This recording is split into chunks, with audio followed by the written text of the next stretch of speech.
Mangwana ni mwalelepo vukenjani kwekwas vanave Africa. Welcome to Africa. Good morning. The news and current affairs show bringing you everything you need to know happening on the African continent and beyond. You are joined by Ashwin Bedi and Aina Raiza. Koyo, good morning, Aina. How are you? I'm fantastic. It's a beautiful Monday. Oh, yes. I'm excited to be back. Yes, and it's 7 a.m. Yes. Something about the number 7. You know, the number 7 will make an appearance later in the show. We'll let you know where. But I love the number 7. You love the number 7. Truly. Oh my God, I can't wait to see what the news about the number 7 is. Now, in our top stories, one of Somaliland's main hospitals attacked amid fighting between government forces and militia. 6 Nigerian states challenged election in Supreme Court. Power restored to parts of Kenya after a nationwide blackout. Now, those are our stories. We'll be also chatting to Talent Gore and Ari Khoukhad later on in the show. I will be right back after this short commercial break. Stay with us.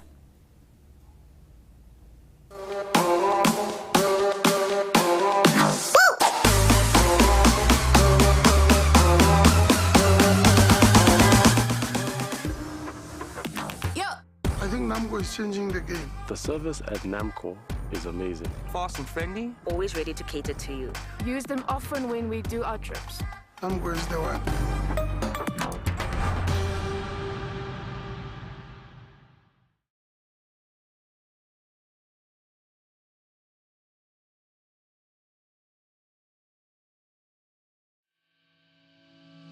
Namibië sonder grense vertel weekliks die stories van Namibiërs wat oor see of elders in die buiteland werk. Die program nooi jou om saam te reis na nuwe bestemmings en meer oor ons mense, hul lewens, talente, sienswyses en Namibië se trotste wêreldwye voetspoor te leer. Volg Namibië sonder grense op Netwerk TV, NTV, oneup2.com en Republikeinse Facebookblad. Namibië sonder grense handel oor uitreik, gesels, reis en wenke en soms toer ons na besienswaardighede in die land waar ons kuier. Kontak grense@synergy.com.na en vertel ons van Namibiërs wat jy oor see ken of om jou reisprodukte te adverteer. Namibië sonder grense, ons land oral in die wêreld.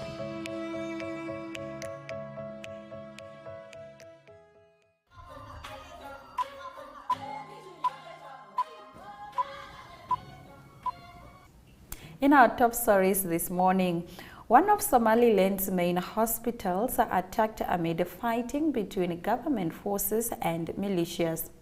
One of the main referral hospitals in Somaliland breakaway region of Somaliland was hit for the 4th time in 3 weeks during fighting between government forces and militias. The main hospital in Las Anod, the region's administrative capital of the Sul, is run by Doctors Without Borders.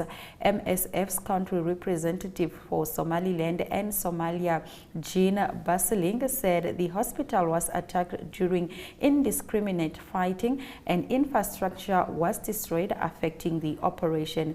This time it caused partial damage to the structure and brought a stop to activities in the pediatric ward and blood bank, he added.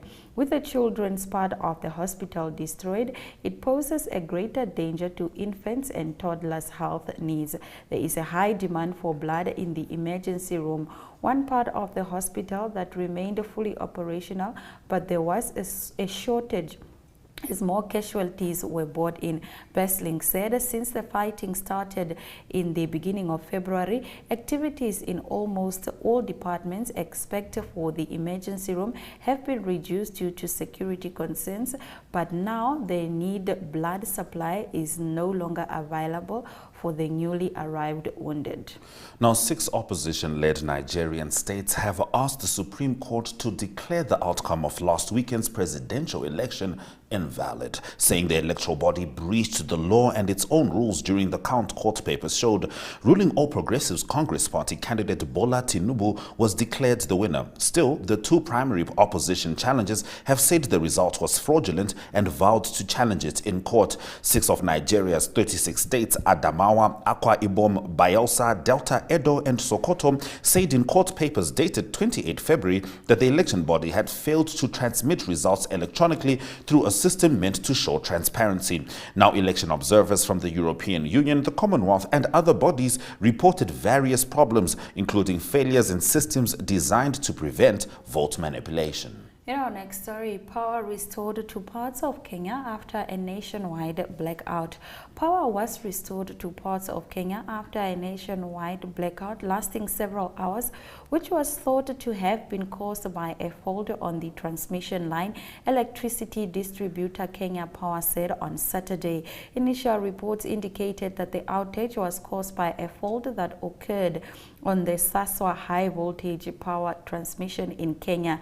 Kenya Power said in a statement, the power supply was restored to parts of Eldoret, Kasimu, and Nakuru. The distributor said electricity had also returned to at least one part of the capital, Nairobi, according to a Reuters journalist. Now, a group of police officers and oil field workers which were taken hostage during protests in Colombia's western Caqueta province have been freed, President Petro says. Now, violence erupted on Thursday after residents blockaded an oil exploration company's compound. They were demanding its help to build roads in the area. Colombian leader Gustavo Petro had called for the 79 officers and 9 Emerald Energy employees to be let go. A police officer and a civilian have already been killed during the unrest. Announcing the release of the hostages, who were filmed sitting in a crowded room floor, Mr. Petro called on investigators to find those responsible for the 2 deaths. Colombia's human rights ombudsman Carlos Camargo, who was on site to mediate, said he had spoken to protesters and stopped them from throwing petrol bombs at the oil facility. Protests in areas near energy and mining operations in Colombia are common as communities demand companies build infrastructure, including roads and schools. Tunisian Union holds the biggest protest yet against the president.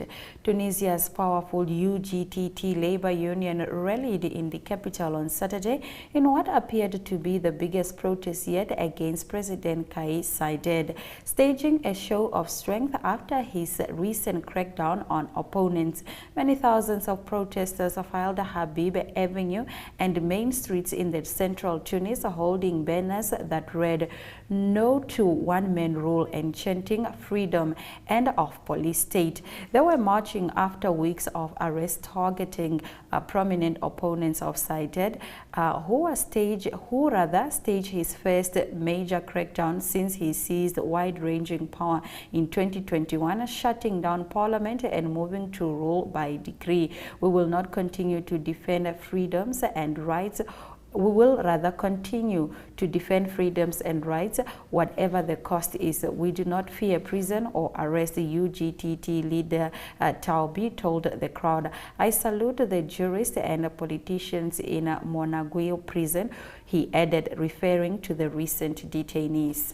All right, now UN member states finally agreed on Saturday to a text on the first international treaty after years of negotiations to protect the high seas, a fragile and vital treasure that covers nearly half the planet. The ship has reached the shore, Conference Chair Rina Lee announced at the UN headquarters in New York shortly before 9:30 p.m. to loud and lengthy applause from delegates. UN Secretary General Antonio Guterres commended the delegates, according to a spokesperson who said the agreement was a victory for multilateralism and for global efforts to counter the destructive trends facing ocean health now for generations to come. All right, that brings us to the end of our top stories on Africa. Good morning. Now, Al Jazeera about 2 weeks ago, last week more or less, said that they were going to release a documentary detailing corruption in Zimbabwe. They have, however, postponed that release, and we'll be talking to Talent Gore about that and more stories from Zimbabwe. Stay with Africa. Good morning.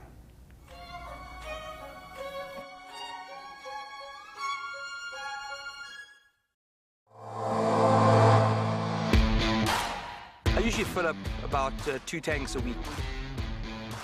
A tank of fuel costs me about 140 to 150 Namibian dollars. I was very fortunate that a couple of my friends and I went to Sumet for the day, slept over, and then we rode back the next day. I found the service at the Namco service stations to be quite fast and friendly, which is really nice, especially when we're on the open road and we want to get to our next destination.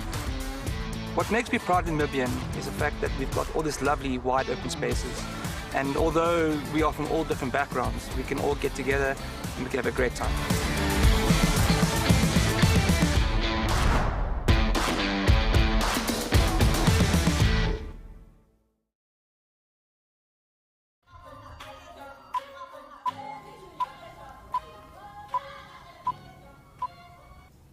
You are still with Africa. Good morning. We're now going to chat to Talent Gore, also known as Amai Matipa. Good morning, Talent. How are you? Good morning, Ashley, and good morning, Anna, and Africa. Good morning. Africa, good morning indeed. Now, if you've been paying attention to Al Jazeera documentaries, particularly based on Southern Africa, you know that Namibia had the fish rot documentary, which revealed a lot of underlying corruption in that scheme, particularly with regards to the, giving the tenders for that. Now, in Zimbabwe, they said fish rot, but gold lost forever. Now, that corruption scandal covers gold corruption, and Al Jazeera said they were going to release it last week. I was certainly looking forward to it. I had popcorn ready, and now they've postponed it. What's the situation like in Zimbabwe? How does the government feel? Are people on their seats? What are people saying? So, in regards to the documentary which Al Jazeera has said that they have put on hold due to technical issues, citizens in general and the government, they are a bit jittery. The government is jittery, but the citizens think that what would have happened that caused the Al Jazeera to postpone, or rather to put on hold the premiere of the documentary. The documentary, which is titled Unveiling Zimbabwe's Dark Secrets, exposes looting, plunder, and money laundering, and the 2-year investigation of corruption and money laundering in Zimbabwe involving senior government officials and their couriers was supposed to premiere last week, and it has since been put on hold. So the citizens in general are saying that we want to see this documentary. It was only shown to a few journalists, and now people are saying that we want to see it. Why have they put it on hold? Has the government, or rather ZANU-PF, which is the ruling party, paid off Al Jazeera not to air the documentary? So people are just questioning Al Jazeera. They just have a lot of theories as to why the documentary has been put on hold. But Al Jazeera has said that they have put the documentary on hold due to technical issues, and they will advise on when they will release the documentary. So at the moment, we're just waiting to see when the documentary is going to be aired, and everyone is quite anxious, and everyone wants to see what's on the documentary. All right. Now, Talent, we understand that Zimbabwe only has 16 psychiatrists who are expected to serve more than 2 million people with mental health problems. Tell us about this. Yes, well, these statistics were reviewed last week during a media sensational briefing by Angelica Mkorongo, who is the Zimbabwe Obsessive Compulsive Disorder chairperson. She said that Zimbabwe only has 16 psychiatrists who are expected to serve more than 2 million people with mental health problems. She also said she urged the members of the public to desist from stigmatizing people suffering from mental health issues. She said we only have 16 psychiatrists in Zimbabwe, and a lot of them are leaving the country for greener pastures. She said most people don't go to the psychiatrist because they're expensive, so they end up just suffering at home as they do not afford to go to psychiatrists.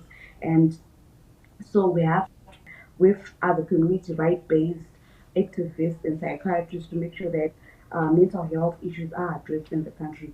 Zimbabwe is suffering from drug abuse and mental health problems, and it is very worrying that we only have 16 psychiatrists who are servicing more than 2 million people. It is indeed jarring that Southern African governments don't particularly prioritize mental health, considering that they preside over quite traumatized nations. Okay, last story. 8 locals on Interpol's red notice. As briefly as you can, Talent. Yes, so 8 locals have been put on the International Criminal Police Organization, Interpol, most wanted list, and one to top the list is a woman who kidnapped 3 minors in separate incidents. Apparently, she evaded police arrest last year, and she has since relocated to South Africa, and she kidnapped 3 minor children, a 1-month-old baby, and another one was 1 year old or less, and another one. So right now she has been placed on the International Criminal Police Organization, Interpol Most Wanted list, and other 7 people are also on the list for kidnapping and murder. Very interesting. Indeed. Thank you very much, Talent, for bringing us the news stories from Zimbabwe. You're welcome, and thank you very much for having me. All right, let's have a look at the weather predictions for today.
In economic news this morning, Nigerian court extends use of old banknotes to December 31 amid cash shortage.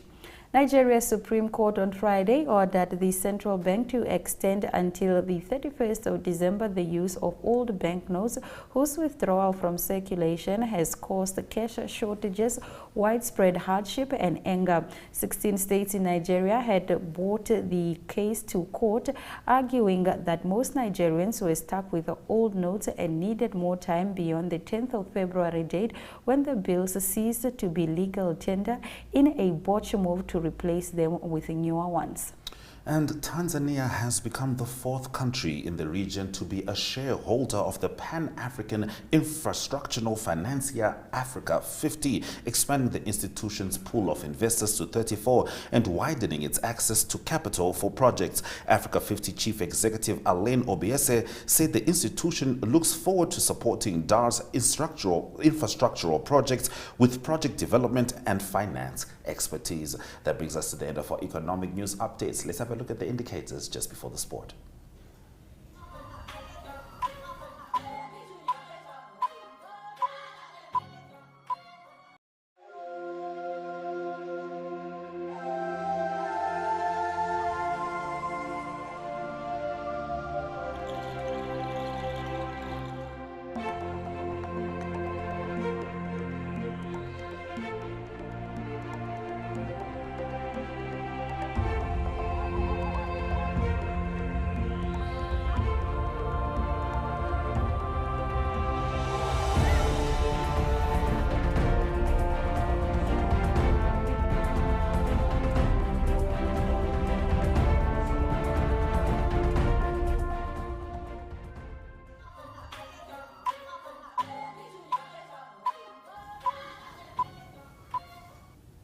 One goal, it's understandable. You're playing away, you're playing at Anfield.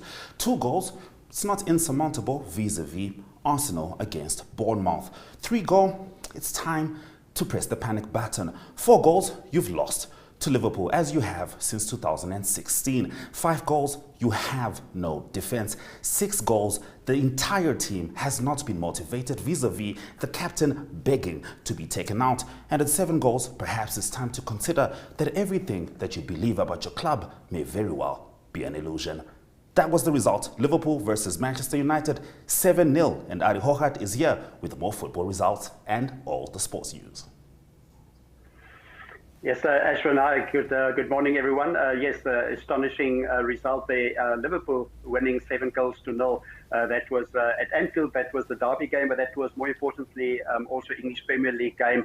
The history of those two clubs go way back for 100 years, but it's the biggest loss for Liverpool, for Manchester United, since 1926, or equals 1926, when they lost to that same margin to Blackburn Rovers. So it's humiliating, I suppose, is the word to talk about, but also for Liverpool, time to stand up again and show that while they in recent years were quite the dominant team and did well in the league. But the other story on the other side of that, that's one side of the result. That is quite a significant result, the 7-0. But Arsenal, they're celebrating a goal in the last minutes, and that was the makings of a champion team. If you can win in injury time, make it 3-2 to win against Bournemouth, and that is the way you win the title. So they continue to be 5 points ahead. That is Manchester City still chasing there. Manchester City stayed in the hunt. They beat Newcastle by 2-0. That also influenced the top four quite a bit. All of a sudden, Liverpool is knocking on the door. They're fifth on the list now with 42 league points. Manchester United stay on 49 after 25 games, but it's Arsenal, 63 points after 26 games, still leading the English Premier League. So that is action from also lower down. It was Southampton that had an important win against Leicester City, and that was Southampton that won that game 1-0. They're still in the relegation zone, but it's a good result for them. Going on to the Grand Prix, much anticipated Bahrain Grand Prix that was last night or yesterday. That was a night race. That's a Ferrari car. That was the previous year's winner. But this year it is Max Verstappen, continues where he left off in 2022. It was not a good day for Charles Leclerc. Charles Leclerc won in 2022, but he had to withdraw. He had, again, technical problems. So it's not a good start for Ferrari. They did get fourth position with Carlos Sainz, but Max Verstappen winning. Sergio Perez also of Red Bull, Honda second, and then a big news, Fernando Alonso, Aston Martin in third position. Not a bad start also for the rest. Lewis Hamilton, fifth position, but Mercedes-Benz, they slowly but getting back to where they were in previous years. But the Max Verstappen looking to dominate again. Quickly on to rugby news. It was the United Rugby Championship played. It was 2 games. Southern African Interest Stormers beat the Sharks in Cape Town 29-23 to remain in second position on that log. And the Lions surprised the Bulls in Pretoria by 29 points to 25. And so it's still Leicester that leads in that United Rugby Championship. They beat Edinburgh by 47-27. But the Stormers, they're scoring in Cape Town Stadium. They continue to be in second position on the United Rugby Championship log. For the Stormers, they won the South African Shield. They beat the other three teams in the round-robin games. All right, Ari, I'm going to have to stop you there. And it's not just because I love the Stormers, but we've run out of time. Thank you very much for bringing us the sports stories. Yes, it's a great Monday for everyone, and lots to talk about, and a brilliant week for everyone. We talk again. Bye-bye. All right, cool stuff. Highlights after the break.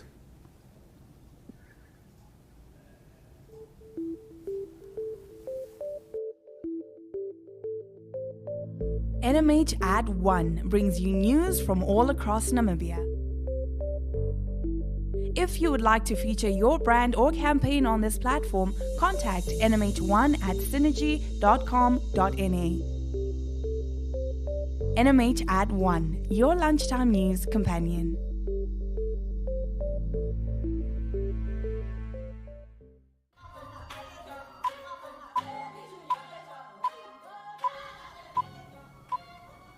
Let's get into the highlights from this morning's broadcast. One of Somaliland's main hospitals attacked amid fighting between government forces and militias. 6 Nigerian states challenge election in Supreme Court. Power restored to parts of Kenya after nationwide blackout. Nigerian court extends use of old banknotes to December 31 amid cash shortage. African Olympic body supports Russian Belarusian participation as neutrals. Those have been our stories. Thank you very much for joining us, and happy Monday. Sera Jakanaka.